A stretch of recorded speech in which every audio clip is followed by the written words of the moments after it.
novamente trabalho ao pastor. Meus irmãos, graças a Deus, Deus continue abençoando Diácono Henrique para a glória de Deus. Queridos, nós estaremos estudando neste momento a lição de número 11, que tem como título Um Novo Templo e a Restauração do Culto. Nosso texto áureo: e disse-me o homem, filho do homem, ver com os teus olhos e ouve com os teus ouvidos, e põe no teu coração tudo quanto eu te fizer ver. Ezequiel 40, versículo 4, parte A. Verdade aplicada. O relacionamento com Deus deve refletir em um viver de adoração integral, atentando às diretrizes da palavra de Deus. Nossa leitura de referência está em Ezequiel 43, versículo 1, 2, 3, 4 e o 10. Todos de pé, vamos fazer a leitura da palavra do Senhor. Ezequiel capítulo 43, versículo 1, 2, 3, 4 e o 10. Para a glória de Deus. Então me levou à porta que olha para o caminho do Oriente. E eis que a glória do Deus de Israel vinha do caminho do Oriente, e a sua voz era como a voz de muitas águas, e a terra resplandeceu por causa da sua glória. E o aspecto da visão que vi era como da visão que eu tinha visto quando vi destruir a cidade, e eram as visões como aqui vi junto ao rio Quebar, e caí sobre o meu rosto, Versículo 4: e a glória do Senhor entrou no templo pelo caminho da porta, cuja face está para o lado do Oriente. Versículo 10: tu, pois, ó filho do homem, mostra a casa de Israel, esta casa, para que se envergonhe das suas maldades, siga-lhe ela de modelo. Queridos, nessa oração, peço aos irmãos que orem pelo nosso irmão Águilo, que não está bem de saúde, foi trabalhar, mas não está bem lá, para Deus agir, para Deus estender as suas mãos. Sabemos que o nosso Deus, ele é poderoso. Sabemos que o Deus que está conosco aqui está com o nosso irmão Águilo lá, e ele está no controle de todas as coisas. Vamos orar. Querido Deus e eterno Pai, em teu nome, nesse momento, te louvamos, Senhor. Te louvamos pela oportunidade de estarmos em tua presença. Te louvamos de poder, Senhor, adentrar este ambiente tão simples de adoração, onde estaremos nesse momento aprendendo mais uma porção da tua palavra.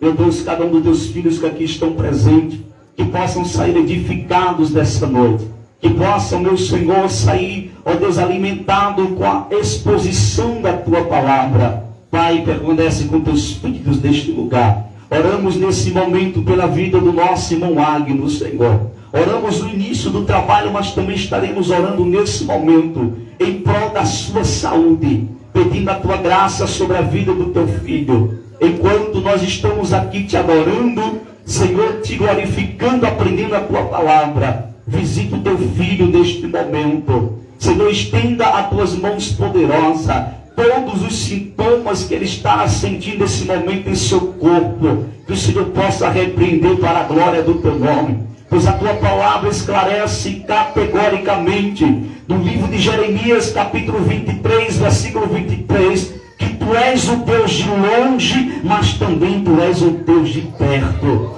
Então cede com teu filho neste momento e ministre saúde sobre a vida do teu filho, pois nós cremos no poder da oração, pois a tua palavra nos diz com clareza que aquilo, ó Pai, que o teu povo leva em oração, haverá resultado. E também a tua palavra diz que a oração feita por um justo pode muito em seus efeitos. E aqui nós estamos em oração, apresentando o teu filho e já crendo na intervenção do milagre sobre a vida do teu filho, na intervenção daquela enfermidade, e a glória do Senhor reinará sobre a vida do teu filho para a glória do teu nome. Sede com ele, abençoa, guarda, livra, em nome de Jesus. Podeis tomar os vossos assentos, as crianças seguem com a professora e a vice-professora, e nós adentraremos a nossa lição. Queridos, neste momento eu quero chamar a atenção dos irmãos, pois eu acredito que em alguma oportunidade aqui, não sei se todos estavam, mas a gente já pregamos a respeito do livro de Ezequiel.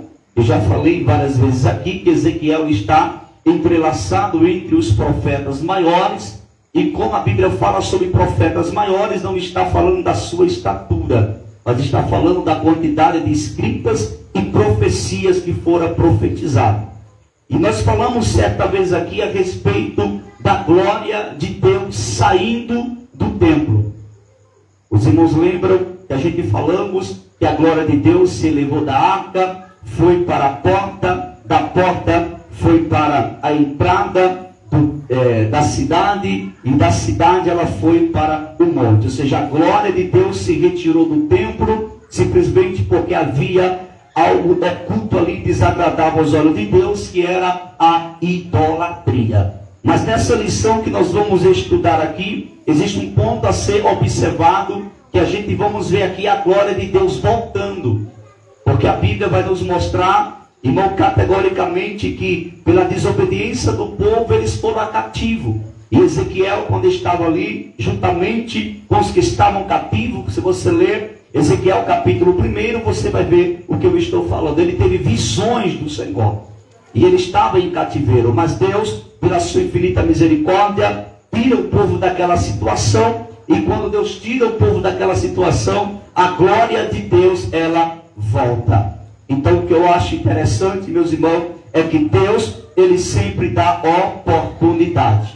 Diga comigo, a glória de Deus, ela sempre retorna quando nós obedecemos a palavra. Então perceba, a glória saiu, mas a glória ela voltou quando o povo reconheceu o que estava vivenciando. Amém, meus irmãos? Então vamos aqui continuar neste momento a nossa lição. Quem está com a lição, leia para mim em alto bom som o texto áureo, por favor. E disse-me um homem: filho do homem, vê com os teus olhos e ouve com os teus ouvidos, e põe no teu coração tudo quanto eu te fizer ver. Agora observe, irmão, que esse texto áureo já chama muita atenção. A primeira observação que Deus vai orientar Ezequiel é que ele veja. A primeira observação é chama a atenção dele para que ele veja. Amém? Dobre atenção. A segunda observação que Deus faz, está aqui no capítulo 40, versículo 4, parte A, é que simplesmente ele também ouça. A terceira observação que nós vamos observar aqui é que ele leve ao coração.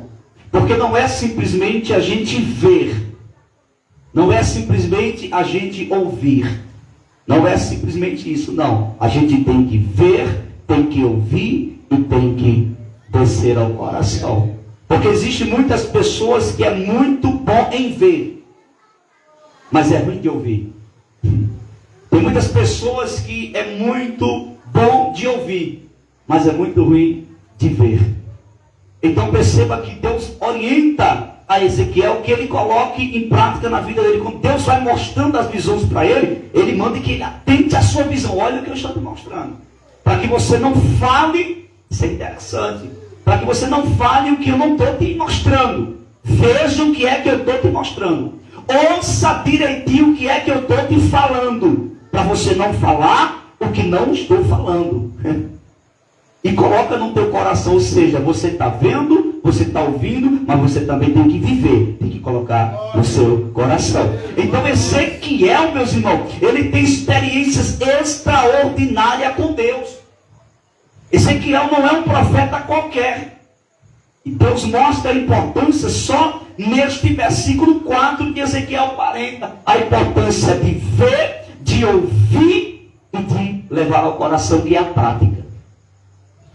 E o que a Bíblia diz? Olha o que a Bíblia diz. A fé, ela vem pelo e ouvir a palavra de Deus. É muito importante a gente ouvir.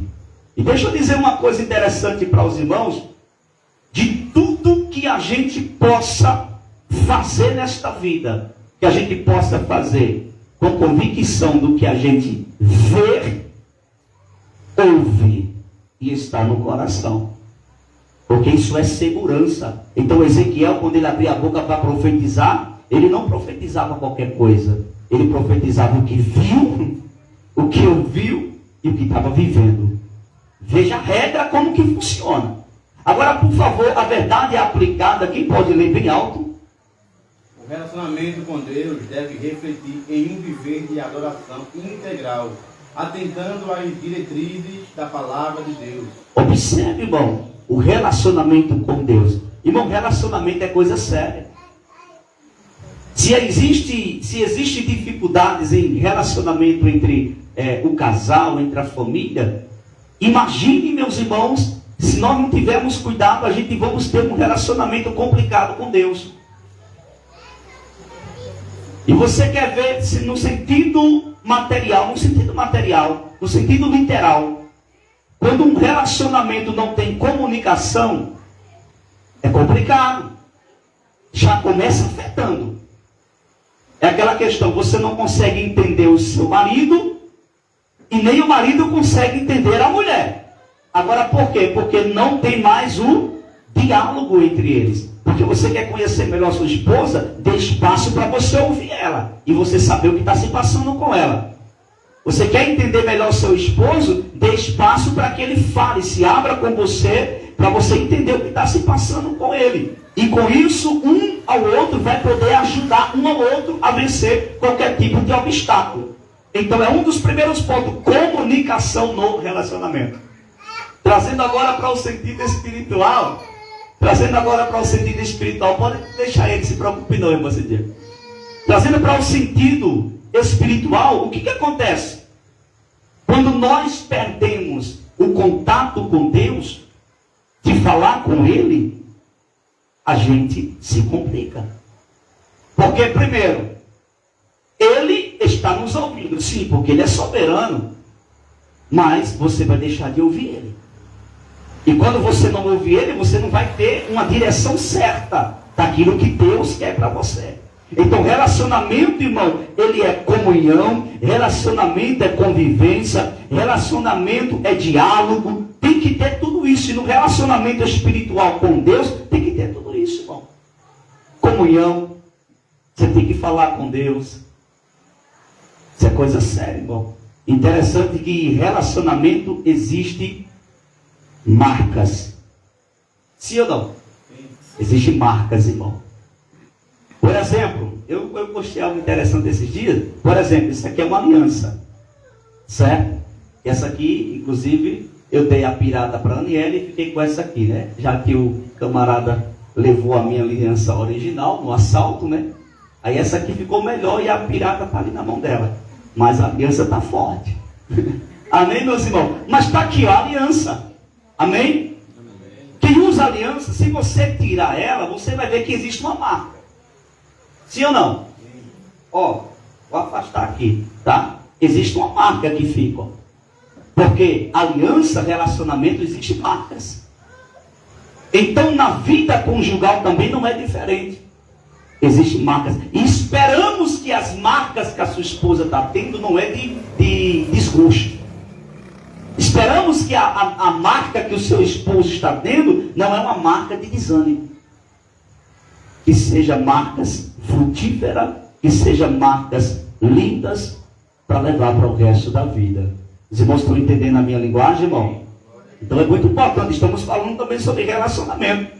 Relacionamento com Deus e também podemos sim aplicar sobre o relacionamento familiar, que é uma coisa muito importante. Agora imagine, irmão, se você não ora. Agora imagine se você não tem um relacionamento íntimo com Deus, de buscar frequentemente a presença de Deus. O seu relacionamento está falido com Ele. Você precisa buscar a Deus frequentemente. O problema da nação de Israel foi essa, porque foi se afastando do relacionamento com Deus. E quando foi se afastando do relacionamento com Deus, da oração, da obediência à palavra, a idolatria começou a tomar conta da vida do povo. O povo não queria saber mais de obedecer. Os profetas eram levantados, Deus falava com o povo e o povo não queria. Entre eles, Jeremias profetizou tanto que chegou um certo momento que Jeremias olhou para o povo e falou: Senhor, a tua palavra na minha boca está sendo um opróbrio, uma vergonha. Você imaginou, irmão? Esse eu não vou profetizar mais não. Quando ele disse isso, ele sentiu os seus ossos como ardem se pegasse fogo. Então perceba, irmão, o povo perdeu o relacionamento. Por isso que entrou em cativeiro. Se você não quer entrar em cativeiro espiritual na sua vida, nunca perca o relacionamento com Deus. Amém, meus irmãos? Vamos continuar aqui. Introdução diz o seguinte: a restauração do templo e do culto sinalizam o interesse de Deus em relacionamento com seu povo e o seu chamado ao serviço, conforme as suas instruções, com dedicação, reverência e temor para a glória dele. Tópico 1 diz o seguinte: um santuário no meio do povo. Agora perceba que antes de lermos esse tópico aqui, primeiro, os irmãos vão observar que a introdução já fala sobre a restauração do culto. Por quê, irmão? Porque o culto estava sendo oferecido erradamente. E hoje não é tão diferente em muitos lugares. Pessoas oferecendo cultos de todo jeito. Oferecendo cultos que pensam eles que está agradando a Deus, mas não está. Oferecendo um culto de mistura, um culto, irmão, onde tem muitas coisas desagradáveis aos olhos de Deus. Ou seja, o sagrado sendo profanado, o sagrado não sendo simplesmente praticado, mas adulterado dentro dos templos. E isso é um perigo muito grande. Mas Deus, ele restaurou o templo. E ele também restaurou a adoração, o culto ao Senhor. Porque o povo tinha esquecido de como adorar a Deus. O povo, de vez de buscar Deus, estava buscando os deuses da terra. O povo, de se prostrar ao Deus Todo-Poderoso, estava se prostrando a um bezerro, estava se prostrando diante do sol, ou seja, criando seus próprios deuses imaginários. Onde, na verdade, isso é abominação aos olhos de Deus. Primeiro, que Deus não dará a sua glória para ninguém. A glória unicamente é dele. Eu não preciso acreditar num boneco, irmão. Eu acredito num Deus que tem boca e fala, olho e vê, ouvido e ouve, mão e trabalha, pés e anda. Esse é o Deus que eu acredito. Eu não preciso olhar, irmão, para um pedaço de pau para acreditar que Deus existe. Não. Eu não preciso olhar para um boneco de gesso para imaginar que Deus existe. Não, eu não preciso. Eu sei que Ele existe. E Ele existe, Ele é fiel, é Criador dos céus e da terra. E eu não preciso do materialismo. Criar um materialismo para dizer que Deus existe. Porque Ele é grande, Ele é poderoso. Irmãos, vamos lá. Um santuário no meio do povo.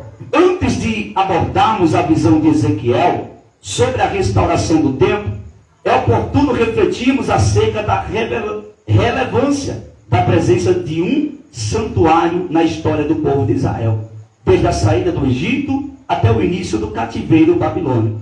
Tal percurso na história bíblica contribuirá para melhor compreendermos o impacto da mensagem de Ezequiel sobre os cativos. Ponto 1 do tópico 1. A ordem divina para fazer um santuário. Quando Israel saiu do Egito sob o comando de Moisés, o povo ficou acampado no deserto do Sinai, defronte do monte. Está em Êxodo, capítulo 19, versículo 1 ao 3. No monte, Moisés recebeu de Deus leis, estatutos e mandamentos para o povo de Israel. Deus estava assim instruindo o seu povo para os dias de peregrinação no deserto, e quando estivesse estabelecido na terra de Canaã. Levítico 18, do 1 ao 4. Dentre tantos mandamentos, haviam aqueles que se relacionavam com o santuário. E me farão um santuário e habitarei no meio deles. Isso está em Êxodo 25, 8. Se os irmãos observar que quando o povo ele sai do cativeiro, o povo sempre armava tendas. Tanto tendas, moradia, como um tabernáculo, né? Que é mais conhecido, mais falado, né? Como um lugar sagrado, para que a arca de Deus estivesse ali. Interessante é que quando a nuvem ela começava a se movimentar, o povo já sabia que Deus queria que o povo seguisse mais adiante. Então eles pegavam, desmontavam as suas tendas moradia e também a tenda aonde ficava, o tabernáculo onde ficava a arca da aliança. Desmontava tudo, os levitas pegavam todos os acessórios da casa do Senhor, que isso era a função dos levitas, era cuidar de tudo que pertencia à casa de Deus. Ninguém podia, ou seja, por exemplo, ninguém podia tocar na arca da aliança. Uzá, certa vez, pegou e tentou ajudar, porque a arca estava balançando sobre os bois, e ele vai para que a arca não caísse e coloca a mão. E quando ele coloca, a intenção foi boa, mas não era permitido. Porque mesmo sendo a intenção boa, mas se não for permitido, não faça. Então ele viu que a arca ia cair, então ele pega e bota a mão. E a Bíblia diz que Deus o fulminou.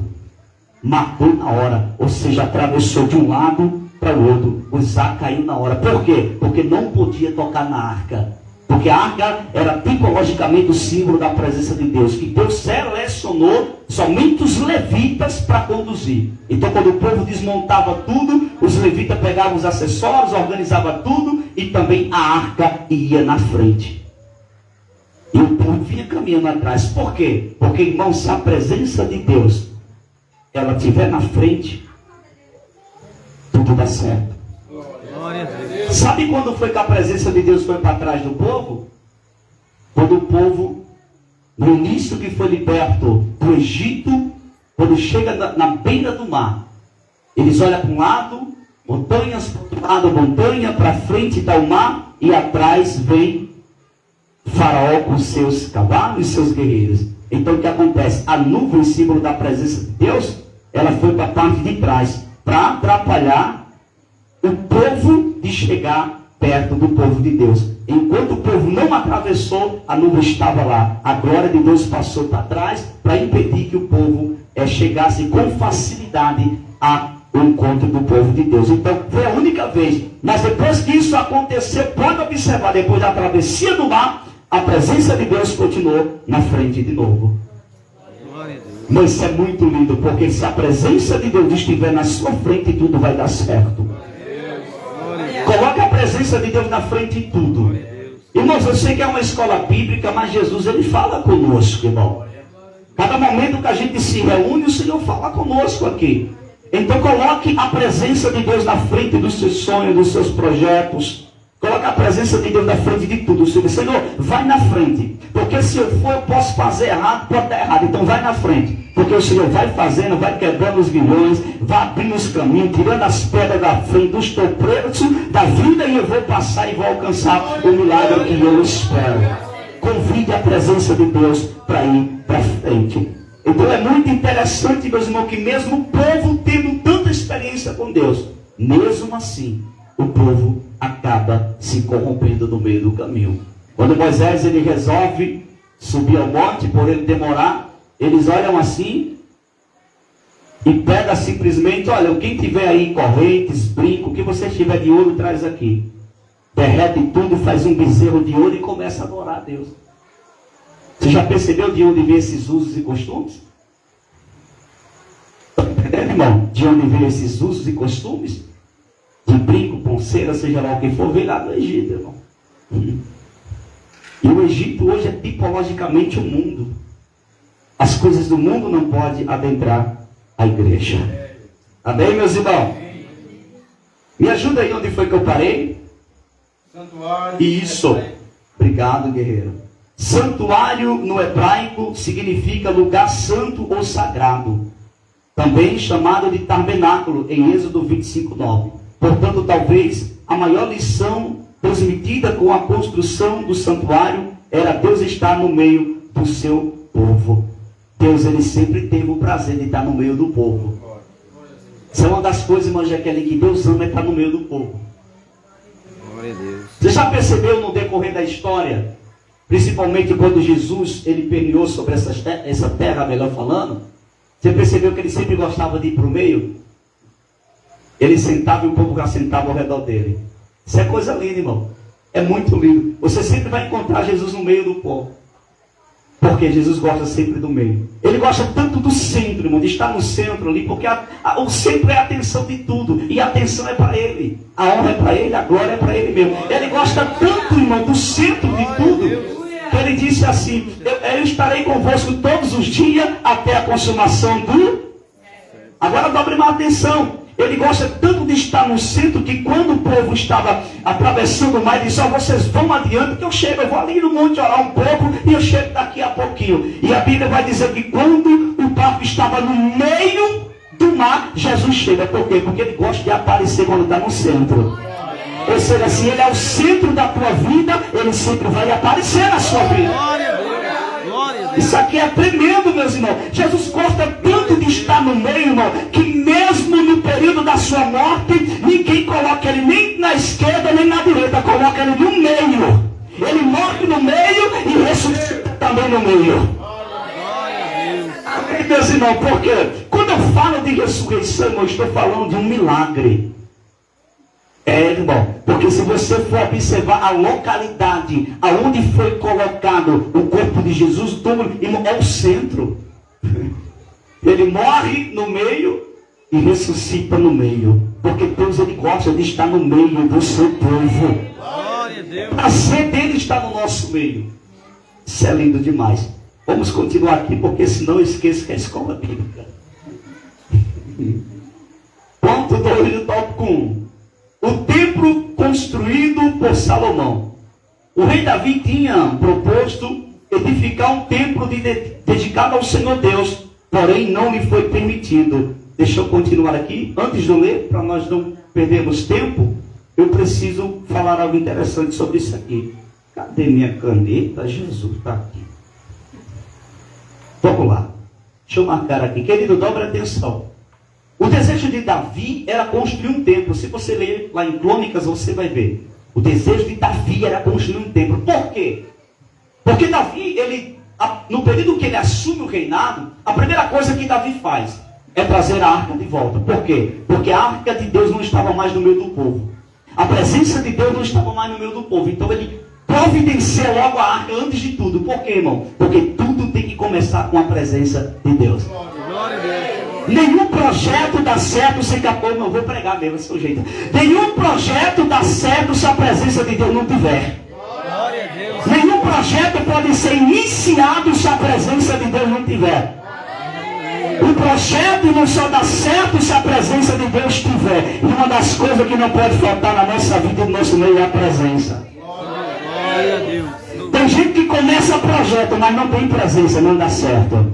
Tem gente que começa a querer fazer as coisas, mas não tem presença, não vai dar certo. Davi disse: eu fui constituído rei, mas eu sei que se a presença dele não estiver no meio, não estiver no centro, o meu reinado vai ao fracasso. Mas se a presença dele tiver, vai dar certo. Então ele vai buscar a arca. Porque Davi, ele sabia que não podia reinar sem que a arca estivesse lá. Glória a Deus.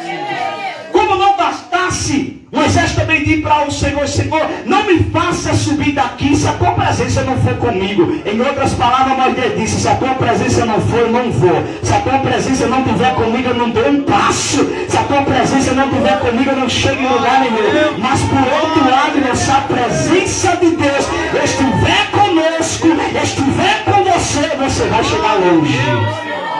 Glória a Deus. Eita, Jesus. Glória a Deus. Deixa eu me segurar um pouquinho aqui, vamos lá. A presença de Deus é tremenda. O seu filho que lhe sucederia no trono edificaria uma casa ao nome do Senhor. Se você ler depois em 2 Samuel, capítulo 7, versículo 12 ao 13, irmãos, era um projeto, era desejo. Era desejo. Construir o templo. Aí Davi projeta tudo. Aí se organiza, o povo contribui e vai, prepara os ouros, os bronze, aquilo que era feito em bronze, ele fez em bronze, aquilo que era feito de ouro, ele fez em ouro, ou seja, o templo foi erguido, mas não por Davi.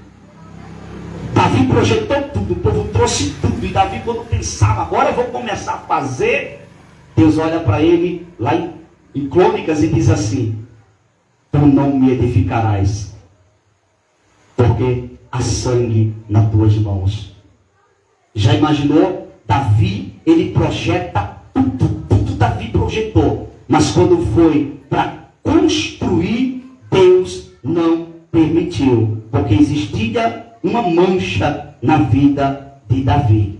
E que mancha era essa, irmão? Era pecado? Não. Era porque Davi, ele era homem de guerra. Ele era um homem simplesmente, irmão, guerreiro. Então, quando ele coloca esse desejo no coração, Deus fala para ele: tu não vai edificar. E ele pega e passa a planta, passa tudo, meus irmãos. Para quem? Para Salomão. E Salomão, ele agora vai projetar e vai dar continuidade àquilo que Deus tinha proposto no coração. Isso vale salientar, queridos irmãos, vale salientar que mesmo Deus colocando um projeto no coração, muitas das vezes Deus coloca um projeto no coração de alguém, mas às vezes aquele projeto não vai ser realizado por aquela pessoa que recebeu o projeto. Muitas das vezes o seu projeto vai ser realizado por outra pessoa. Foi o caso de Davi. Davi queria fazer, mas Deus disse: não, tu não vai edificar. Há sangue nas tuas mãos. E com isso Salomão começa a edificar. Eu estou procurando um versículo aqui para me mostrar algo interessante para os irmãos, que eu queria que os irmãos abrissem a Bíblia em 1 de Crônicas, porque Salomão, ele vai agora fazer o quê? Aquilo que o seu pai propôs no coração. Leia para mim, quem tiver aberto a Bíblia aí, 1 de Crônicas 28, leia a partir do versículo 1, para os irmãos entenderem o que nós estamos falando aqui. O porquê que Deus não permitiu Davi construir o templo, e sim Salomão. Pode ler, Diácono Henrique. Então Davi reuniu em Jerusalém todos os príncipes de Israel, os príncipes das tribos, os capitães das turmas que serviam o rei, os capitães dos milhares, os capitães das centenas e os maiorais de toda a fazenda e possessão do rei e de seus filhos, como também os eunucos, varões e de todo homem valente. E pôs-se o rei Davi em pé e disse: ouve-me, irmãos, meu e povo meu. Em meu coração propus eu edificar uma casa de repouso para a arca da aliança do Senhor e para o escabelo dos pés do nosso Deus. E eu tinha feito o preparo para a edificar. Porém Deus me disse: não edificarás casa ao meu nome, porque és homem de guerra e derramaste muito sangue. Percebeu, meus irmãos? Ele preparou tudo, projetou tudo, estava no coração dele, mas ele não pôde executar o projeto, porque o projeto era para Salomão. Eu já quero dizer uma coisa muito interessante: nós temos que ser humildes para entender isso aqui. Às vezes Deus pode te dar um projeto tão lindo, está no teu coração, mas às vezes você não vai conseguir fazer aquele projeto. Por quê? Porque aquele projeto vai ser passado para outra pessoa realizar. E foi o que aconteceu com Davi. Por quê? Porque simplesmente o projeto era lindo, era bom, mas existiam limitações. E qual foi a limitação? Davi era homem de guerra e já havia derramado muito sangue. E o que era a construção do templo? Era um lugar sagrado. Davi não podia construir um lugar sagrado com as mãos cheias de sangue, porque as coisas de Deus é santa, é pura, não pode haver mancha. Isso aqui é perfeito, irmão, e é lindo demais. Ou seja, as coisas de Deus, irmão, são muito organizadas. Glória a Deus por isso. Vamos lá. Assim Salomão edificou casa ao Senhor. 1 de Reis, capítulo 6, verso 2, 2 Crônicas 3:1. Após a oração dedicatória para o templo, desceu fogo do céu, e a glória do Senhor encheu a casa do Senhor. Que coisa extraordinária. Quando ele constrói, o que acontece, irmão? No momento em que ele está orando, em um ato de consagração, o templo, a glória de Deus, ela enche a casa. Mas que coisa extraordinária. Agora dobre atenção e vamos continuar lendo aqui. Como também tinha enchido o tabernáculo, está em Êxodo 40, versículo 34 e 35. É significativo notarmos que logo após a inauguração do templo, Deus adverte que o povo não poderia se desviar dos estatutos e mandamentos, para que não fossem tirados da terra de Canaã e o templo destruído. Então perceba, Deus sempre dando oportunidade para o povo, e o povo mesmo assim entrando em certas desobediências. Isso é terrível, isso é coisas muito complicadas quando acontece, mas sabemos que Deus ele é misericordioso. Mas vamos continuar aqui, meus irmãos. Ponto 3 do tópico 1. A destruição do templo. E queimaram a casa de Deus. Está em 2 Crônicas, capítulo 36, 19. Jeremias, capítulo 52, do 3 ao 23. Não apenas a Salomão, mas ao longo da monarquia em Judá, Deus alertou, por intermédio de seus profetas, sobre a necessidade do povo se arrepender e se converter ao Senhor, porém não deram ouvidos. 2 Crônicas 36, 11 a 16. Escreveu sobre a obra de Jeremias nos tempos de antecederam a destruição do templo. E ele denunciou a adoração do templo ou no templo. E a adoração ritualista em favor do monoteísmo ético implícito na religião mosaica tradicional. Atacou com grande vigor algumas das instruções e personagens respeitáveis de seus dias, incluindo os sacerdotes no templo. Eu aprendi que a maior lição transmitida com a construção do santuário era Deus estar no meio do seu povo. Eita, glória a Deus. Deus sempre tem o prazer de estar no meio do povo. Agora, irmãos, imagine comigo, um povo que vivenciou tanto dos milagres e sempre se corrompendo na caminhada. O povo vivendo tanto dos milagres, era maná que descia, era rocha que dava água, era vestimenta que não se acabava e nem o calçado. Deus cuidando do povo no deserto, e qualquer coisa era motivo do povo se rebeliar contra Deus. Era do povo criticar Deus, sempre lembrando do Egito. O ser humano, só Deus entende porque ele criou. Tópico 2. A visão do novo templo. Os capítulos 40 a 42 de Ezequiel registram em detalhes a estrutura do templo em Jerusalém, o retorno da glória do Senhor. Perceba, se você ler do capítulo 40 ao 44, você vai ver a glória de Deus voltando para dentro do templo. Tinha saído, tinha ido embora por conta das abominações e também idolatrias que havia oculta dentro do templo. Então agora, do capítulo 40 a 44, a glória de Deus, ela começa a voltar.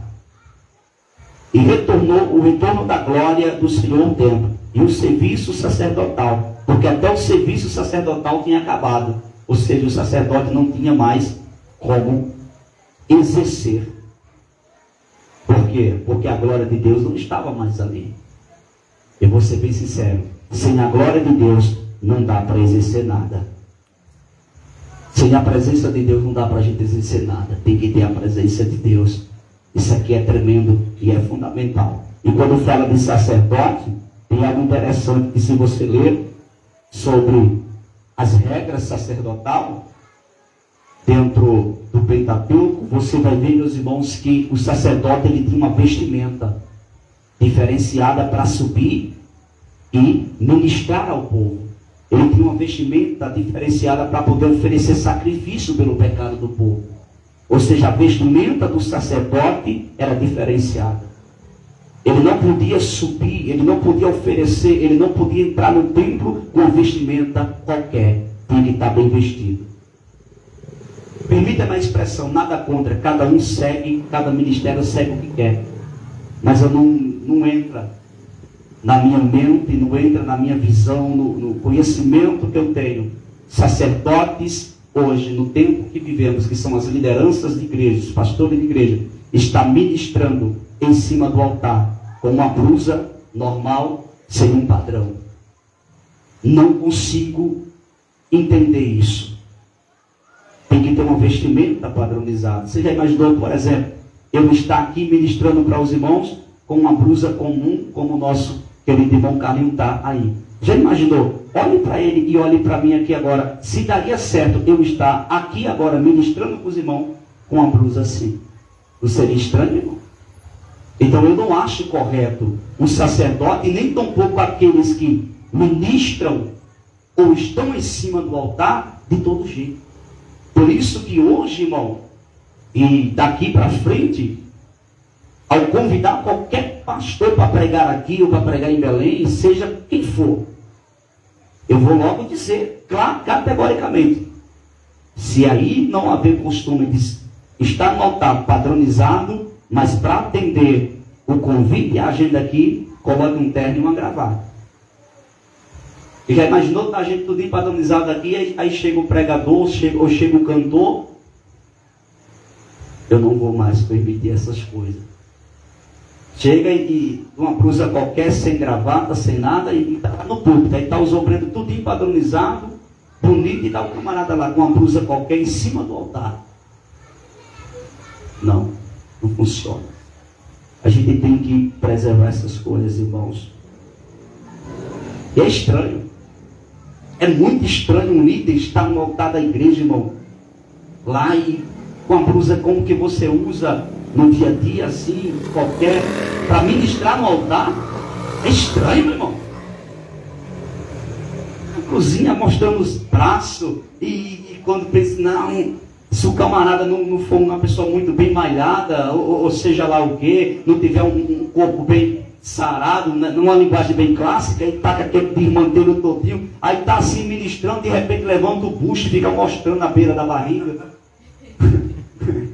Eu já vi muito isso, irmão, em igrejas. E não é brincadeira, irmão. Irmão, uma coisa mais linda que tem no ministério, na igreja, se chama organização e ética. É lindo, irmão.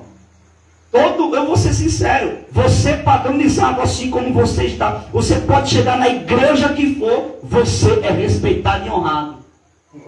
Agora você chega de todo jeito para você ver. Se você for o pregador daquela noite e você chegar de todo jeito, logo a igreja vai dizer, ixi. Se for uma igreja que preserva os bons costumes. Eu já cheguei à igreja para pregar e estava no altar todinho, um monte de gente, tudo com blusa normal. Calça jeans arrochada. Um de madeiro. Aí lá vem eu, aí chega o pregador para pregar. Quando eu chego na portaria, eu vejo 2 obreiros bem padronizados. Disse, que benção, rapaz. Quando eu olhei para o altar, estava o povo tudo desmantelado. Blusa de todo jeito, com frasezinha estranha, desenhos estranhos na blusa, e pastores lá. Aí eu chego, como luz diferencial, chego, pastor, pai do senhor, anda aqui para me sentar, pastor. Sentei lá no canto e tal, e eu fiquei olhando assim do lado, só eu lá, de terno e gravata. Aí teve um obreiro que disse, chegou no meu ouvido e disse assim, pastor, se o senhor quiser, pode tirar o terno, tira a gravata. Aqui a gente não preza muito isso, não. Aí eu olhei e disse, meu filho, eu estou no altar. Eu sei como eu tenho que me apresentar aqui em cima. Olha o olhão que fica para mim. Porque, irmão, infelizmente é assim. Por que, irmão, que eu parei? Eu não estou dizendo que eu nunca vou, eu posso atender uma agenda e outra, dependendo da igreja, é claro. Mas eu parei de estar viajando por conta disso. E a Polícia Daniela sabe, hoje alguém entrou em contato comigo e pedindo o meu zap lá no message, pedindo, eu quero falar com o senhor, eu quero lhe agitar. Quando eu vou olhar, eu já identifiquei a igreja, qual era. Eu nem respondi a mensagem. Eu sei que eu não vou pregar lá. Não faz parte da minha fé, do que eu creio. São pentecostais, mas não genuíno. são pentecostais do jeito deles. Então não dá certo. Vamos continuar. Nesse tópico serão enfatizados somente 2 assuntos estruturados, não é isso? Templo e serviço sacerdotal. Nesta lição, serão destacados somente alguns detalhes visando contribuir na busca da compreensão destas visões dentro da mensagem do livro de Ezequiel. E extraímos algumas reflexões que nos conduzam a uma crescente edificação em Cristo. Eu estou correto aqui, né, irmãos? Tópico 12.1, não é isso? O novo tempo é vislumbrado. É importante conectar o início de Ezequiel 40, do 1 ao 2, com Ezequiel 37, que é a história do Vale de Ossos Secos, 26 a 28. Neste último texto, há 3 referências que lembram templo, meu santuário. Versículo 26 e 28. E meu tabernáculo, versículo 27. Assim é como se Ezequiel 40 expandisse o texto final do capítulo 37. Ele é levado à terra de Israel e vê um templo. Ezequiel 40, versículo 5. Ele viu um templo no princípio do ano. Ezequiel 41. Se for considerado como alguns comentaristas, comentário histórico cultural da Bíblia, o mês de Nissan trata-se do período da Páscoa. Se o for no mês de Tisri, trata-se do dia da expiação. Taylor e Chambliss, seja como for, são 2 datas com enorme significado para os judeus, podendo assim a visão ser associada com a esperança de um novo tempo para o povo do Senhor. Tempo de restauração e celebração. Diácono Henrique, por favor, continue lendo o ponto 2 do tópico 2, por favor. A lei do templo. No início da visão, o profeta recebeu a ordem para estar bem atento. Põe no teu coração a tudo que ele veria e ouviria, pois depois deveria anunciar tudo a Israel. Isso está em Ezequiel 44. O povo de Israel seria exortado a também prestar muita atenção ao que Ezequiel estaria transmitindo e explicando acerca do templo e guardar toda a estrutura do edifício, bem como as leis e regulamentos. Ezequiel 43, 10 ao 12. Chambliss, a lei que governa o templo ideal incluía a providência de sua separação do profano. O templo foi construído para ser um lugar santo e dedicado a Yahvé, a fim de que o povo também pudesse tornar-se santo como o povo de Deus, separado das nações pagãs. Separado das nações pagãs. Porque o povo eleito, escolhido de Deus, ele não pode estar misturado com a fé do povo pagão. E vou ser bem clássico aqui. Você imaginou você tem uma fé bíblica, você é um crente do rumo pentecostal, você já imaginou e você vai cultuar, por exemplo, em uma igreja que não preserva os dons espirituais. É um confronto para você. Você vai cultuar, você vai para uma missa. Não tem lógica. Porque ninguém lá realmente adora, e nem tem do que é adoração, na verdade. Porque o que eles expressam, aquilo não é adoração. Adoração é quando a gente expressa de dentro para fora a um único Deus. Amém. Que é Criador dos céus e da terra. Então, meus irmãos, separado das nações pagãs. Quando fala de separação, irmão, não estamos falando da pessoa não ter uma amizade com uma pessoa que tem outra fé. Não é isso. E você virar, não é isso. A cara, o rosto, não conversar, não é isso. Mas não se misturar.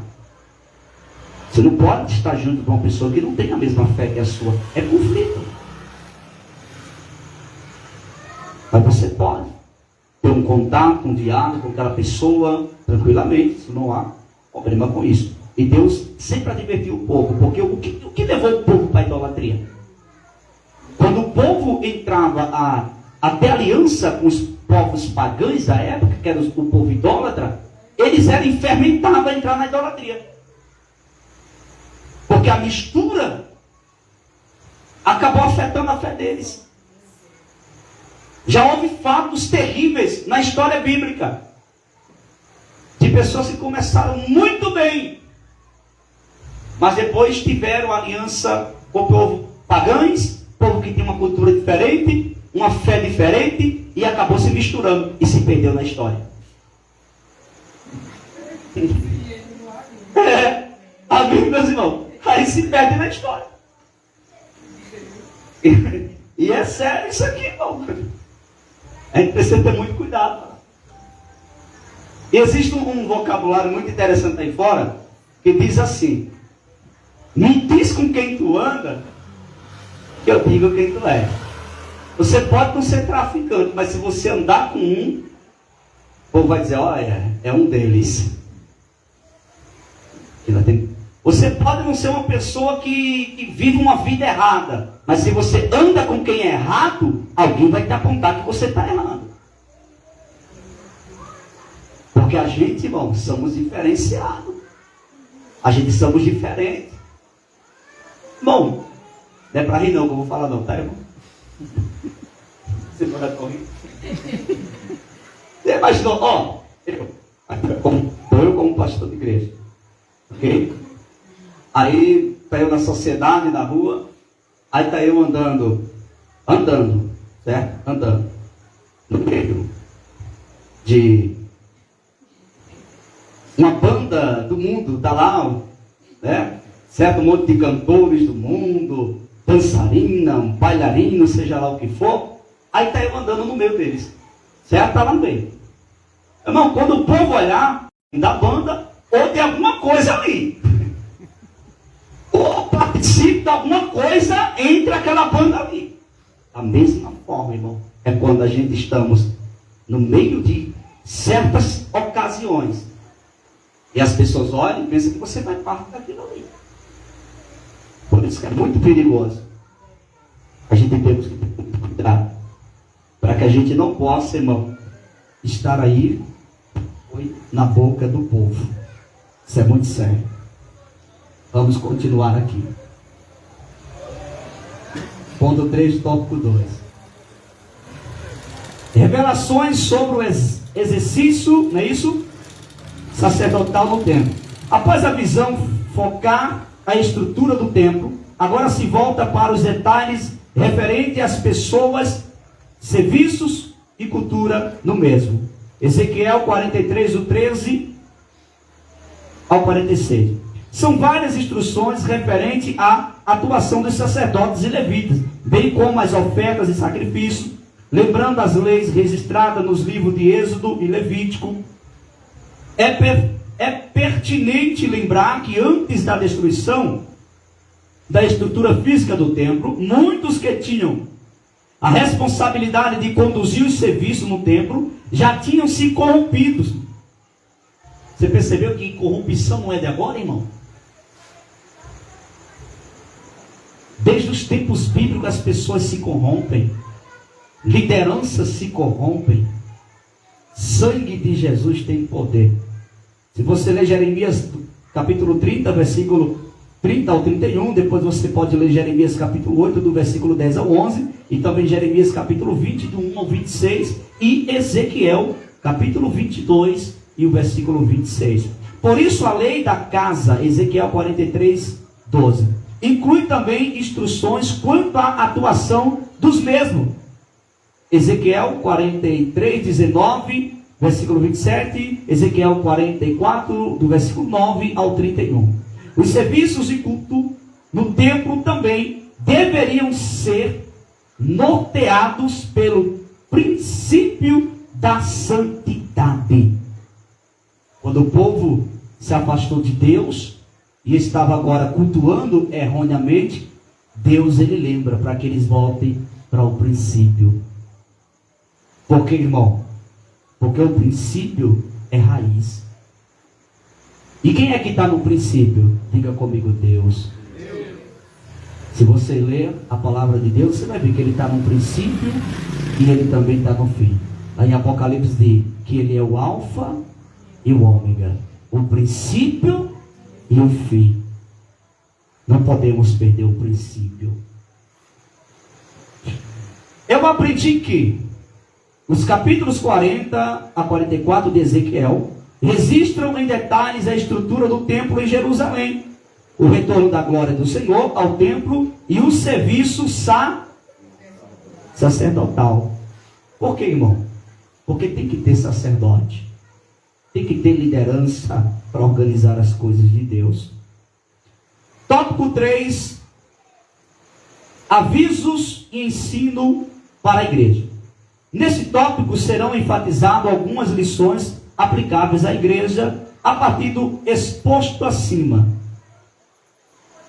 Considerando que encontramos no Novo Testamento a informação de que há nas Escrituras Sagradas, na época, o Antigo Testamento, ensino e aviso está, se você ler Romanos, vamos ver essa referência de Romanos 15, versículo 4, e outro já abre em 1 Coríntios 10, versículo 11, por favor. Será importante a gente ler essa referência aqui.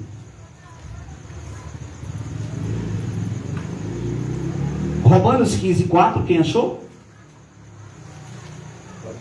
Pode ler. Porque tudo o que dantes foi escrito para nosso ensino, foi escrito para que pela paciência e consolação das Escrituras tenhamos esperança. Olha que lindo. Agora 1 Coríntios 10, 11.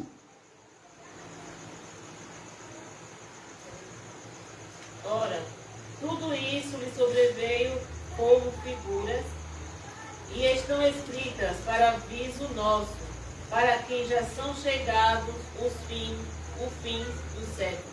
Perfeito. Os princípios da ordem, cuidado, santidade, reverência, instruções para execução do serviço religioso. Porque, irmão, tem que ter isso aqui, ó. Princípios. Olha, ordem, cuidado, santidade. Vou repetir. Ordem, cuidado, santidade. Reverência, instruções para execução do serviço religioso. E tantos outros são plenamente aplicáveis à vida e à atividade da igreja. Uma liderança de igreja, ela tem que ter isso aqui: princípios, ordem, cuidado, santidade, reverência, instruções. Tem que ter tudo isso aqui, porque senão gera bagunça, vira bagunça. Ponto 1 do tópico 3. Jesus Cristo, sumo sacerdote. Ao refletirmos sobre os sacerdotes do Antigo Testamento, homens falhos e mortais, em conjunto com a revelação do Novo Testamento, aprendemos que Jesus Cristo é nosso grande sumo sacerdote sem pecado. Hebreus 4:14 está essa referência. E também ele é um sacerdote perpétuo, para sempre. Está em Hebreus 7, versículo 24. E também ele intercede. Está em Hebreus 7, 25. Ofereceu um único e perfeito sacrifício. Está em Hebreus 9, versículo 12, 28. 10 e 12. Mediador da nova aliança, Hebreus 9, 15. Na nova aliança não há uma classe sacerdotal exclusiva. Jesus Cristo é o único mediador entre Deus e os homens. 1 Timóteo 2, 5. Todos os que estão em Cristo Jesus são constituídos sacerdócio, não é sacerdote. Não confunda. Sacerdócio santo. Ou seja, uma vida ampla, diferenciada e em santidade. Porque o que acontece? Deus sempre existia a santidade dos sacerdotes. Uma vida de ordem, organização. Mas com Cristo nós somos sacerdócio. E Cristo exige de nós santidade. Eita Jesus! Eu vou ler aqui. Todos os que estão em Cristo Jesus são constituídos sacerdócio santo. 1 de Pedro 2, versículo 1-9. Que oferece sacrifícios espirituais. Não é mais como matar carneiro, bode. Você imaginou, irmão? Se a forma que o povo oferecia sacrifício antigamente fosse hoje, graças a Deus que não vivemos no tempo da lei, ou seja, a lei dada como ordenância para o povo hebreu e também para o povo de Israel, a exigência de sacrifício de animais. Hoje nós vivemos na graça, né? Porque os animais antigamente eram mortos para perdoar pecados. Aí Jesus vem, entrega a sua vida, derrama o seu sangue a única vez para remir os pecados. Não só perdoar, mas remir os pecados da humanidade. Tirar, arrancar, perdoar os pecados. E outra coisa, imaginou cada pecado que a gente, se fosse como antigamente, cada pecado que a gente cometesse tinha que matar um bode. Trazer para o pastor da igreja, oferecer um bode, um carneiro, um pombinho, um passarinho. Irmão, que desmantelo. Você já imaginou? Aí Jesus veio e encerrou esse negócio aí. O sacrifício dele é completo.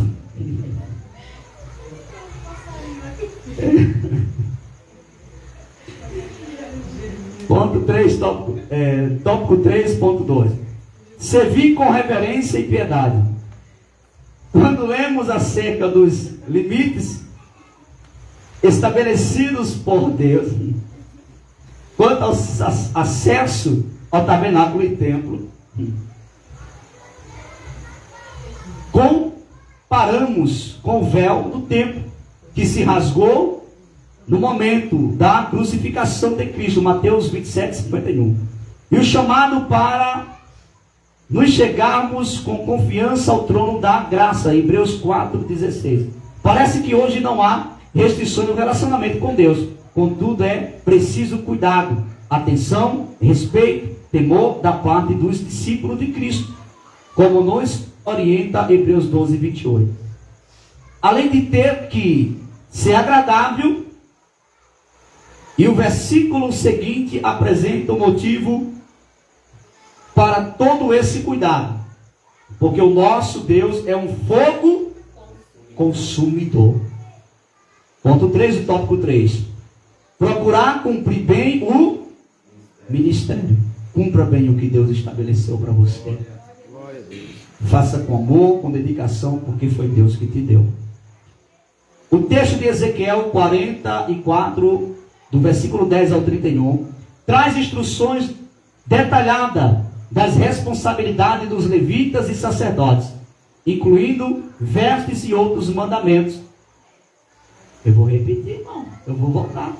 O texto de Ezequiel 44, do 10 ao 31, traz instruções detalhadas das responsabilidades dos levitas e sacerdotes, incluindo, olha que coisa interessante aqui, irmãos, incluindo vestes e outros mandamentos que norteiam o comportamento dos sacerdotes.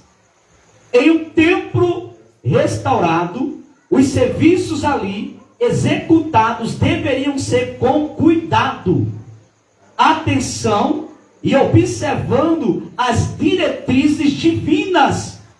E hoje na nova aliança, uma pergunta: e hoje na nova aliança, os ministros, obreiros da igreja também precisam exercer o ministério com cuidado, atenção e observando o que diz o Novo Testamento acerca dos mesmos. Notemos a exortação de Paulo para Arquipo. Atenta, olha que lindo, isso aqui ele falou lá em Colossenses 4:17. Atenta para o ministério que recebeste no Senhor, para que o cumpras. Colossenses 4:17. Ou seja, procure cumprir bem a tarefa que você recebeu. Se esforce e faça o seu melhor, atentando para o serviço e as orientações bíblicas. Eu aprendi que os princípios da ordem, cuidado, santidade, reverência, instruções para a execução do serviço religioso e tantos outros são plenamente aplicáveis à vida e atividade da conclusão que o Espírito Santo nos desperte para cultivarmos um relacionamento com Deus e servi-lo conforme a sua vontade, todo o tempo que nos resta nessa terra, até que Jesus Cristo volte, e assim estaremos para sempre desfrutando da presença de Deus e servindo como revelado em Apocalipse 21, 22. Quem diz amém? Amém. Graças a Deus, irmãos. Louvamos a Deus por esta lição, louvamos a Deus por esse ensinamento de hoje, que Deus possa abençoar de forma especial cada um dos irmãos. Queridos, nesse momento nós vamos estar cantando um corinho, sim, vamos estar cantando um corinho enquanto nossos irmãos recardam dízimos e oferta para a manutenção da casa do Senhor. E já quero também dizer para os irmãos que nas escolas bíblicas, irmãos, quando futuramente algum dos irmãos estiver dirigindo a escola bíblica e aplicando, quando for esse momento de oferta em que você não precisa ler a leitura não, tá? Na escola bíblica não precisa não. Um corinho bem conhecido, vamos lá? Irei eu pra mim. Linda cidade, Jesus me dará um lugar, com os crentes de todas as idades, a Deus hei de sempre louvar. Do céu tenho muita saudade, das glórias que lá hei de ver. Oh, que gozo vou ter quando eu vi meu Senhor, rodeado de grande esplendor. Pagar não é necessário, a casa que lá hei de ter, e meu vestuário no céu nunca vai, jamais viverei em pobreza, aflitos do meu santo lar. Há bastante riquezas, da qual poderei desfrutar. Irei eu pra linda cidade, já está tudo pronto. Jesus Me dará um lugar com os crentes de toda a cidade, a Deus ele sempre louvar. Do céu tenho muita saudade das glórias que lá hei de ver.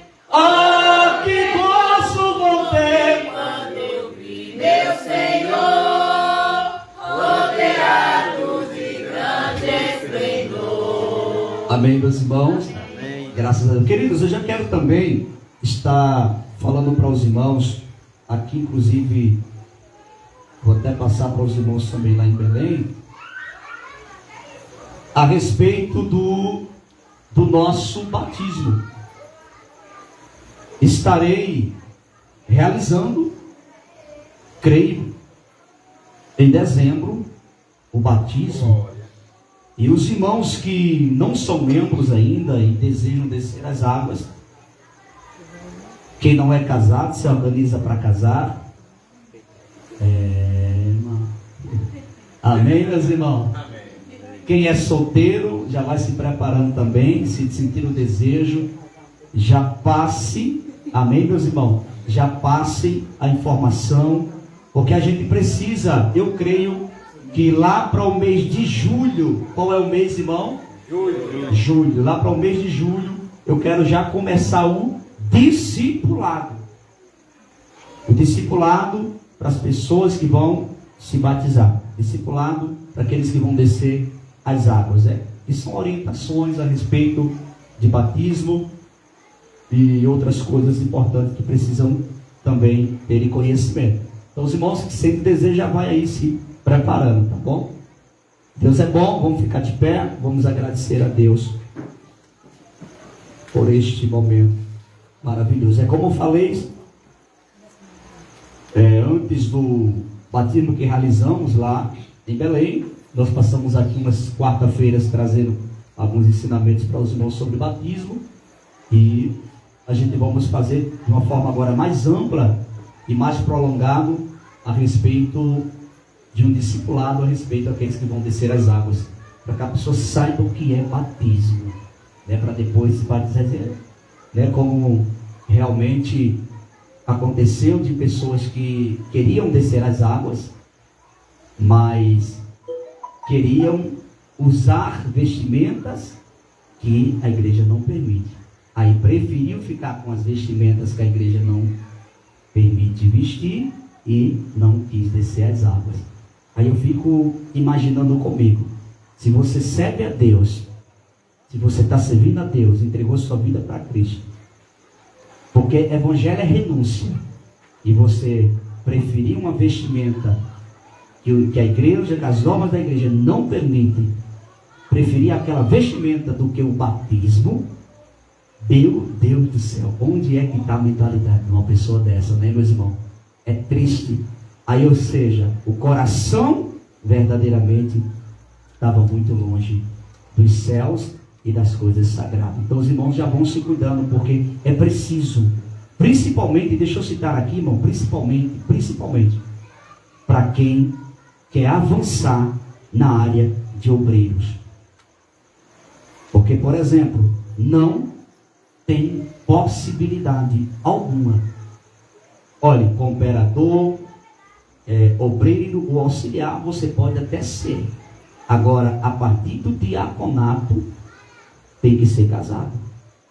Ou jovem solteiro. É duas observações. Ou o jovem ele é solteiro, e pode sim ser consagrado ao diaconato, tranquilamente, ou casado.